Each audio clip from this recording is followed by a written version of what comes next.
Hello, my artsy friend. In this video, we're going to be going over the French knot.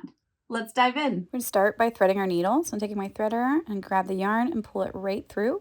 And mine is already knotted, so I'm ready to get started. So I'm going to come up through the back and I'm going to wrap this 2 times, 1, 2, and go right back down into the same hole. And this is going to create the knot. Now, while I'm letting that go through, I'm holding the other thread. So let's do it one more time. I'm going to come up through the back. I'm going to wrap it 2 times. I'm holding that other thread while I pull this through for the knot to form. And that is our French knot.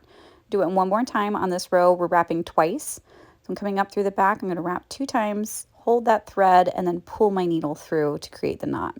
I'll speed this up. On the next 2 rows, we're going to do different wraps. So you can see the weight that it carries. The more wraps you do, the fluffier and like thicker it gets. So this one we'll do 3.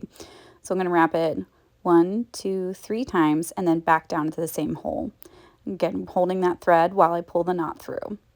So I'm coming up again, 1, 2, 3, and back down.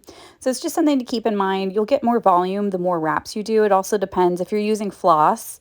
It could matter how many strands of the floss that you have with yarn. You're just going for like different volumes and texture. So I have 1 down, but this one we're gonna go really fluff. We're gonna do 4. So let's go 1, 2, 3, 4, and right back down.